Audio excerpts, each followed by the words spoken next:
새롭게 하시는 예수님에 대해서 말씀을 함께 생각해 보도록 하겠습니다. 예전에도 그런 말씀을 드린 적이 있었는데 예수님께서 말씀하시기를 씨를 뿌리는 자의 비유에 대해서 말씀하신 적이 있습니다. 어느 때는 가시밭길에, 어느 때는 맨 땅에, 어느 때는 풍성한 곳에 좋은 땅 위에 떨어지는 씨앗에 대해서 예수님께서 말씀하신 적이 있습니다. 그 말씀을 통해서 우리가 기억해야 될 것은 예배라는 것은 우리가 드리는 이 예배가 언제나 같은 예배가 될 수 있고 그리고 언젠가는 우리에게 특별한 예배가 되는 내 인생에서 가장 특별한 예배가 되는 그 때가 있다라는 것입니다. 어떤 사람은 같은 장소에 앉아서 같은 말씀을 듣는데도 정말 하나하나 새로울 것 없고 대단할 거 없는 예배가 되는 사람이 있는가 하면 어떤 사람은 내 인생에서 이거보다 더 큰 은혜가 없구나 하면서 눈물 흘리며 회개하는 예배가 될 수 있다는 것입니다. 어떻게 해서 그것이 가능할까요? 왜 같은 예배인데도 어떻게 다른 변화가 찾아오게 되겠습니까? 그것은 그 사람의 마음밭이 어떻게 준비가 됐냐가 가장 중요할 것입니다. 여기 풍성한 침략에서 이렇게 예배를 드리는 것과 더 시골에서 정말 한 명 앉아가지고 목회자가 예배 드리는 목회자와 사모님 한 명 이렇게 드리는 예배와 아니면은 저 강남에 있는 커다란 교회에서 많은 성도들과 함께 드리는 이 아름다운 예배를 드리는 곳, 이 여러 가지 상황 속에서 하나님이 계시지 않은 곳은 몇 번째일까요? 1, 2, 3번 중에. 그리고 1, 2, 3번 중에 가장 하나님께서 역사하시는 곳은 어디일까요? 1, 2, 3번 중에. 1번은 풍성한 침례교회, 2번은 더 힘든 교회, 목사님과 사모님만 드리고 있는 힘든 교회 2번, 3번은 그쪽 강남에서 한 2,000명씩 모여서 함께 오케스트라를 사용해서 예배를 드리는 그 교회. 하나님께서 더욱더 강하게 역사하시는 교회는 1, 2, 3번 중에 어디일까요? 이럴 때마다 우리 종민이에게 물어보면 재밌는 대답이 나오더라고요. 종민아, 몇 번이 하나님께서 가장 크게 역사하시는 예배일까?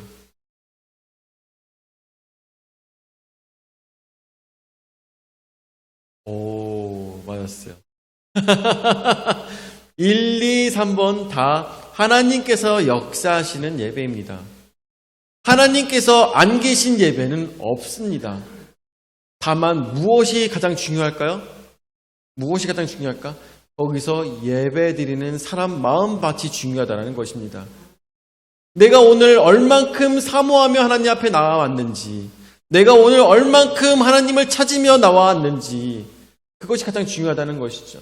그것이 준비가 되어 있지 않으면 아무리 대단한 막 미국에서 정말 유명한 목회자가 와서 이곳에서 막 뚱땅뚱땅거리면서 오케스트라가 막 찬양을 하며 웅장하게 예배를 드린다 할지라도 마음이 준비가 안 돼 있으면, 마음이 강팍하면 예배가 기쁘지 않습니다. 그렇지만 내 마음이 너무나도 갈급하여서, 내 마음이 연약하여서 혼자서 방 안에서 혼자 찬양하며 하나님 말씀만 읽어도 사모하며 간구하는 자에게는 눈물이 쏟아진다는 것입니다. 그렇기 때문에 우리 이 모든 예배는, 오늘 이 드리는 예배도 뿐만 아니라 어느 상황에서 어떠한 곳에서 드리는 예배라 할지라도 내가 혼자 마음속으로 그냥 드리는, 혼자 마음속에서 정말 뭐랄까 북한군들이 막 다들 쳐들어와가지고 예수 믿는 사람들 다 죽인다고 할 때 혼자 마음속으로 드리는 예배조차도 그곳에서 그냥 붙들린 상태에서도 눈물이 흐를 수 있다는 것입니다. 우리의 마음이 얼마나 하나님을 찾는지, 얼마나 간구하는 건지, 그것이 가장 중요하다는 것입니다. 그렇기 때문에 오늘 말씀을 우리가 보았을 때 이 말씀 속에서 귀한 진리를 발견하시기를 예수 이름으로 축원을 드립니다. 새롭게 하시는 예수님입니다. 마가복음 2장 18절서부터 말씀을 보면 요한의 제자들과 바리새인들이 금식하고 있는지라 사람들이 예수께 와서 말하되 요한의 제자들과 바리새인의 제자들은 금식하는데 어찌하여 당신의 제자들은 금식하지 아니하나이까? 라고 이야기하고 있습니다. 자, 요한의 제자들과 바리새인들은 금식하고 있다고 했습니다. 왜 금식하고 있을까요? 왜? 바로 요한이 붙들려 갔기 때문입니다. 지금 마가복음 2장에 나오고 있는 18절의 이 상황에서는 침례 요한이 붙들려간 상태입니다. 뿐만 아니라 이 유대인들 그리고 믿음이 좋은 사람들은 믿음이 좋다기보다는 그 지위에 있는 사람들은 일주일에 2번이나 3번 금식하는 것을 권장하였으며 또한 그것을 율법처럼 지키며 저들은 금식하며 지냈었습니다. 그런데 예수께 와서 말하되 요한의 제자들과 바리새인들의 제자들은 금식하는데 사실 바리새인들에게는 제자가 없습니다. 왜냐하면 선생이 아니기 때문에. 그렇지만 바리새인들에게 영향을 받는 사람들이겠죠. 그렇게 생각해 보면 되겠습니다. 그런 사람들은 와서 금식하는데 어찌하여 당신의 제자들은 금식하지 않습니까? 왜 당신네들은 경건 생활을 하지 않습니까? 왜 당신네들은 이렇게 열심으로 하나님을 섬기지 않습니까? 라고 물어보고 있는 것입니다. 여러분들, 풍성한 침례에서도 마찬가지입니다. 금식을 하는 사람과 금식을 하지 않는 사람이 있을 수가 있겠죠. 그렇다 할지라도 금식하는 사람이 믿음이 좋고 금식하지 않는 사람이 믿음이 안 좋은 것일까요? 정말 그럴까요? 그렇지 않죠. 금식을 한 번 한다 할지라도 어떠한 마음으로 하느냐가 가장 중요하다는 것입니다. 형식적으로 하는 금식이냐 아니면 그 형식을 한 번을 할지라도 그 속에서 내 마음을 담아서 최선을 다해서 하는 금식일 것이냐 여기에는 엄청난 차이가 있는 것을 여러분들 잘 아실 거라고 생각이 듭니다. 오늘 예배도 마찬가지로 우리가 형식적으로 드리는 주일에 한 번 드리는 11시 예배냐 아니면 내 인생에 더 없이 정말 간절하고 진실한 예배가 오늘 드려지고 있느냐가 너무나도 중요하다는 것입니다. 19절 말씀에 예수께서 그들에게 이르시되 혼인집 손님들이 신랑과 함께 있을 때 금식할 수 있느냐? 신랑과 함께 있을 동안에는 금식할 수 없느니라 라고 했습니다. 아무리 기쁘고 즐거운 일이 있고 좋은 일이 있습니다. 정말 좋은 일들이 있어요. 그렇지만 자기에게 또 금식해야 되는 슬픈 일들도 있을 수가 있습니다. 그리고 정기적으로 금식하는 그런 날이에요. 만약에 정기적으로 금식해야 되는 그런 날입니다. 그렇지만 그 날에 신랑과 함께 있다면 결혼식을 축하하며 그곳에서 하객으로서 음식을 먹지 않겠습니까? 정말 중요한 것은 이 금식이라는 형식을 따지는 것이 아니라 그 정신을 깨달아 알아야 된다는 것입니다. 그것을 예수님께서는 꼬집고 계신 것이에요. 자, 20절 말씀에 그러나 신랑을 빼앗길 날이 이르리니 그 날에는 금식할 것이니라 라고 이야기하고 있습니다.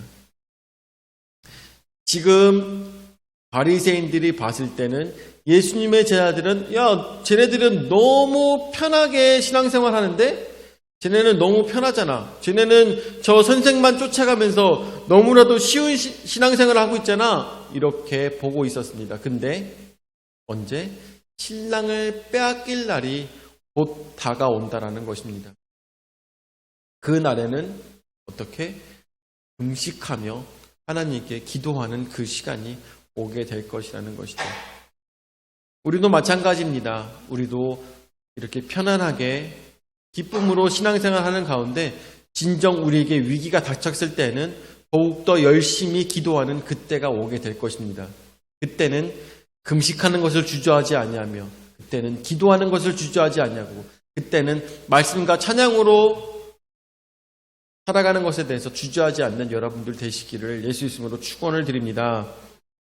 어려운 그때가 올 것입니다. 우리가 주님을 빼앗기는 그날이 언젠가 오게 될지 모릅니다. 그럴 때일수록 우리는 어떻게 더 금식하고 더 하나님을 찬양하는 그러한 신앙의 모습이 우리에게 있어야 되겠습니다.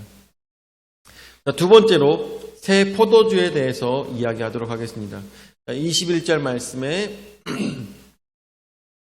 말씀에 생배 조각을 낡은 옷에 붙이는 자가 없나니 만일 그렇게 하면 기운 새 것이 낡은 그것을 당기어 헤어짐이 더하게 되느니라 라고 했습니다. 저는 어려서부터 양말이 구멍 나면은 어머니께서 다 그거를 꼬매주셨었어요. 다 꼬매주셨고, 그리고 나중에 학교에 가서도 실과 시간에 이런 구멍 난 것을 바늘로 이렇게 하는 것들을 학교에서 배웠었습니다. 그래가지고 구멍 난 양말을 뒤집어가지고 거기에다가 실로 꿰매는 것을 집에서 몇 학년 때부터 했나 모르겠어요. 한 4학년? 5학년? 그때부터 했던가요? 그렇게 해가지고 혼자 집에서 하얀 실로 이렇게 그것들을 했었습니다. 그런데 하면서 깨달은 게 있어요. 구멍난 그 양말에도 구멍에 가까우면 가까울수록 끈이, 이 헝겊이 너무나도 얇아지는 거예요. 그래서 그 얇은 곳에다가 실을 꿰게 되면 구멍이 또 나는 거야. 그쵸? 구멍이 또 나는 거예요. 그래가지고, 그러면은 이것이 더 해해지지 않은 더 안쪽에다가 실을 넣어가지고 꿰야 되겠구나. 라고선 더 꿰어요. 꿰가지고 양말을 신어보니까 양말이 어떤 느낌이에요? 이렇게 앞에가 쪼그라든 그런 느낌이죠. 그렇죠? 앞에가 쪼그라든 느낌이지만 아주 견고하게 그렇게 붙잡을 때가 있었다는 것입니다. 또 제 인생에서 돌아보니까 그런 적이 있었어요. 한번 제가 누구랑 같이 갔었지? 하여튼 누구랑 같이 갔었는데 부모님이랑 같이 갔었나? 하여튼 그래가지고 양복을 사러 갔습니다. 양복을 사러 가가지고 옷을 보다 보니까 3,000원짜리 양복 있는 거 위아래로 3,000원인 거야. 좋아가지고 샀죠. 야, 이렇게 싼 옷을 너무 좋다 하고선 입고선 돌아다녔습니다. 그래서 주일날 제가 그때 전도사여가지고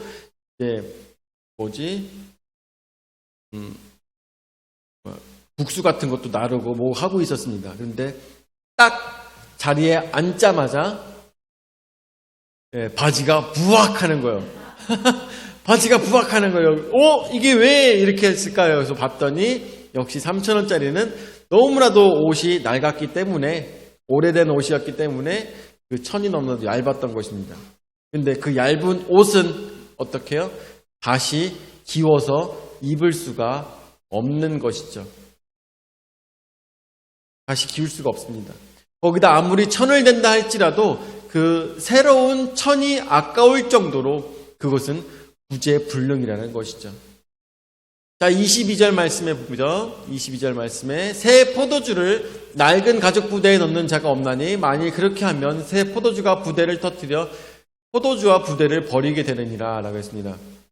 이 당시에는 가죽으로 된 주머니가 있어서 그 주머니에다가 물을 넣거나 아니면 포도주를 넣어서 가지고 다니며 마셨습니다. 마치 텀블러처럼, 우리가 지금 쓰는 텀블러처럼 그렇게 사용했습니다. 그런데 오래된 포도주는 거기가 가스가 많이 나와가지고 이 부대가 더욱더 많이 부풀어 오르죠. 많이 차게 됩니다. 그래서 오래된 부대는 부풀 대로 부푼 그런 포도주 부대가 되어버립니다. 그러면서 포도주 부대가 이렇게 커졌습니까? 더 많이 담을 수 있겠구나 하면서 그 속에다가 새로운 포도주를 또 담으면 어떤 일이 발생합니까? 그 새로 들어온 포도주가 또 가스를 발생시켜서 그 포도주 주머니가 더욱더 커지게 돼서 주머니가 터져버리게 된다는 것이죠. 그렇기 때문에 그것은 너무나도 어리석은 일입니다. 그건 너무나도 어리석은 일이에요. 그래서 예수님께서 말씀하시기를 새 포도주는 새 부대에다가 담아야 됩니다. 새 부대가 아무리 작고 얄쌍하고 그렇다 할지라도 그것은 앞으로 부풀어 오르게 되어 있는 것이죠. 그렇기 때문에 앞으로 부풀 것을 생각해서 그곳에서는 새로운 포도주를 담는 것이 가장 지혜롭다라는 것입니다. 여기서 이 말씀을 통해서 예수님께서 하시고 싶은 말씀은 무엇일까요? 옛날의 방식, 사실 옛날의 방식이라 말이 옛날의 방식이지 누구의 방식일까요? 하나님의 방식이 아닌 하나님의 말씀을 가지고 세상 사람들이 변화시킨 바리새인들이나 유대인들이 변화시켜버린 옛날의 관습에다가 예수님을 맞추지 말라는 것입니다. 옛날의 관습에다가 예수님을 맞추지 말고 새로운 곳에다가 예수님을 맞추라는 것을 우리는 예수님의 말씀을 통해서 깨달아 알 수가 있는 것입니다. 하나님께서는 우리에게 새로운 부대를 주셨고 새로운 포도주를 담을 수 있는 아름다운 말씀들을 주셨습니다. 그런데 이것은 너무나도 완벽한데도 불구하고 그것을 누가 부풀렸습니까? 사람들이 마치 가스가 생기듯이 부풀어 오르고 부풀고 부풀어 버린 것입니다. 그래가지고 알지 못했던 내용들이 더욱더 생겼으며 자기네들끼리의 사람이 만든 하나님의 말씀을 기본으로 해서 사람이 만든 그런 법을 가지고 자기네들이 이 가죽 부대를 더욱더 늘려버리고 만 것입니다. 그리고 난 다음에 그곳에다 예수님을 집어넣으려고 한 거나 마찬가지인 것이죠. 원래는 금식을 하라는 것에 대한 율법이 없습니다.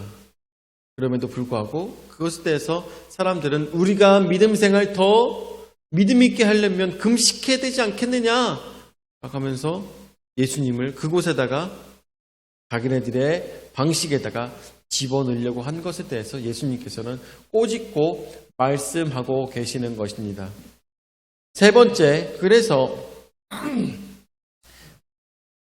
23절 말씀부터 안식일에도 주인이 바로 예수님입니다.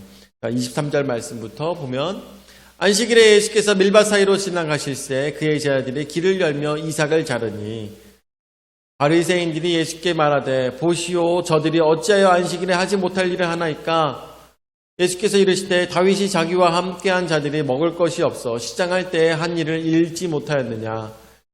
그가 아비아달 대제사장 때에 하나님의 전에 들어가서 제사장 외에는 먹어서는 안 되는 진설병을 먹고 함께한 자들에게도 주지 아니하였느냐?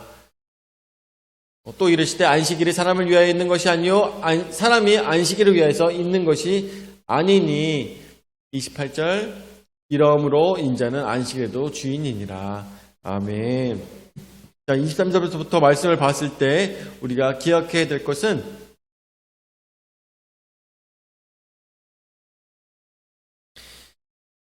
예수님과 함께 제자들이 밀밭 사이로 지나가고 있었습니다. 그때 여러분들에도 다들 알다시피 밀밭이 있었을 때 그 주위에 있는 그 곡식들은 지나가는 사람들이나 여행객들이 주워 먹거나 아니면은 뭐 따서 먹을 수 있을 정도로 그렇게 율법적으로 그것은 허락이 되어 있었습니다. 그래서 제자들이 지나가면서 그것을 먹었던 것이죠. 근데 먹는 것은 문제가 안 되는데 하필 그날이 안식일이었다는 것입니다.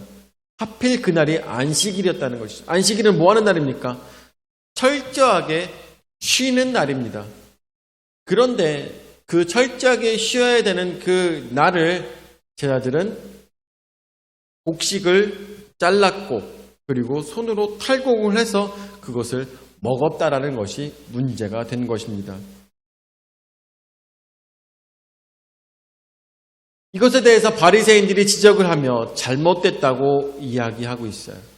그런데 예수님께서는 이것에 대해서 뭐라고 반박을 하십니까? 25절 말씀 보죠. 25절서부터 보면 예수께서 이르시되 다윗이 자기와 및 함께한 자들이 먹을 것이 없어 시장할 때 한 일을 잃지 못하였느냐. 다윗과 함께한 무리들이 사울 왕을 피해서 도망가고 있었을 때 일어났던 사건입니다. 그때 이들이 도망가다가 나중에 한 성전에 머무르게 되죠. 26절 말씀에 그때 그들이 먹을 것이 없냐라고 아비아달 대제사장이라고 나오고 있는데 아비아달 대제사장이 아니라 아비멜렉이라고 우리가 기억하고 있죠. 아비멜렉 대제사장으로 사무엘 상에 기록되어 있을 것이에요.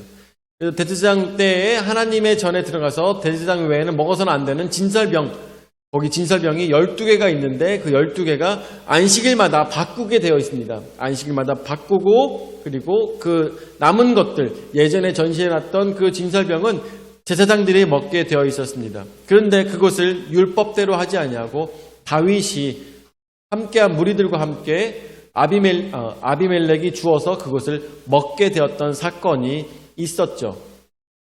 그런데 그것에 대해서는 어느 누구도 죄를 묻지 않았습니다. 그런데 그것에 대해서는 그렇게 죄를 묻지 않으면서 너희는 왜 제자들이 먹는 것에 대해서 이야기를 하고 있냐라고 하면서 너희들의 이야기와 너희들이 가르치는 것은 앞뒤가 맞지 않다라고 예수님께서는 꼬집어 말씀하시는 것입니다. 그러시면서 진정 하나님께서 우리에게 원하시는 안식일을 이야기하고 계신 것이죠. 27절 말씀에 또 이르시되 안식일이 사람을 위하여 있는 것이요 사람이 안식일을 위하여 있는 것이 아니니 라고 말씀하고 계십니다. 그렇습니다. 여러분들 안식일이라고 해서 우리가 죽어가는 사람을 살리지 않으면 되겠습니까? 안식일이라고 하여서 내 자식에게 밥을 주지 않으면 되겠습니까? 내 자녀에게 젖을 주지 않으면 되겠습니까? 진정 하나님께서 우리에게 원하신 것은 무엇이에요? 우리로 하여금 쉬기를 원하셨고 사랑하는 자녀가 하나님 말씀대로 살아가길 원하셨던 하나님의 진정한 그 마음의 뜻을 깨달아 알아야 되는 것이 가장 중요하다는 것입니다. 그것이 바로 예수님께서 우리에게 진정으로 하나님께서 원하시는 뜻을 가르쳐 주신 새로운 부대의 새로운 포도주였다는 것을 우리는 말씀을 통해서 깨달아 알 수가 있는 것입니다. 그 전에는 철저히 율법주의였으며 그 전에는 철저히 계산적이었으며 철저히 형식주의였습니다. 그런데 예수님께서는 진정 원하시는 것, 진정 우리에게 주신 새로운 포도주는 그것을 제정하신 하나님의 마음을 너희가 깨달아 알아라라고 예수님께서는 말씀하고 계시는 것입니다. 왜 우리가 주일날 11시에 모여서 이곳에서 예배를 드리고 있습니까? 그 진정한 의미를 깨달아야 되는 것입니다. 그 진정한 의미 무엇에 있겠습니까? 우리는 세상의 모든 일들을 놔두고 하나님 앞에 와서 쉼을 얻는 시간인 것입니다. 뿐만 아니라 이 시간을 통하여서 우리가 일주일 동안 또한 세상에 권세 잡고 있는 사단 마귀와 싸울 수 있는 힘을 얻어가는 귀한 순간이라는 것입니다. 우리는 그냥 이 자리에 앉아서 잠깐 졸다, 잠깐 그냥 편하게 있다가 잠깐 쉬다가 그렇게 가는 그냥 허송세월에 버리는 시간이 아니라는 것입니다. 이 시간을 통해서 하나님을 만나게 되고 이 시간을 통해서 내가 간절히 원하는 하나님의 도우심을 만나는 그런 시간이라는 것입니다. 여러분들에게 진정 원하는 것은 이 시간이 형식의 시간이 되질 않기를 바랍니다. 그냥 지나가는 저번 주에도 드렸고 저저번 주에도 드렸던 그런 예배가 앞으로 일주일 후에도 있고 2주일 후에도 있는 그런 예배가 되지 말라는 것입니다. 그것이 바로 진정 예수님께서 우리에게 원하신 새로운 포도주인 것이죠. 새로운 말씀인 것입니다. 하나님을 만나라는 것, 하나님의 그 뜻을 알아가라는 것입니다. 왜 하나님께서 한 달을 나누시고 또한 일주일을 나누시고 쉬는 날을 우리에게 허락하여 주시며 그 날을 통해서 하나님을 기억하며 하나님 앞에 영광 올리기를 원하실까요? 이 모든 의미를 깨달아 알으라는 것입니다. 여러분들에게 이 말씀을 마치며 여러분들에게 말씀드리는 것은 모든 어쩌면 하나님께 예배드리는 모든 순간과 교회 생활 모든 것들이 다 형식주의가 될 수가 있습니다. 형식이 그대로 있기 때문인 것이죠. 아무리 여러분들 형식을 타파한다 할지라도 오히려 그곳에는 혼란만 있을 뿐입니다. 형식이 언제부터 형식이 되는지 아십니까? 내가 사모하는 마음을 잃어버린 순간부터 형식이 되어버리는 것입니다. 사모하는 마음을 잃어버리는 순간부터 형식이 되어버리는 것이에요. 우리는 이 예배를 더욱더 진하게 드리기 위해서는 어떻게 되겠습니까? 형식이 아닌 예배를 드리기 위해서는 진정 사모하며 간구하는 마음이 우리의 마음 가운데 있어야 된다는 것입니다. 그러기 위해서는 하나님을 바로 알아야 될 것이고 하나님의 사랑을 우리는 바로 깨달아 알아야 될 것입니다.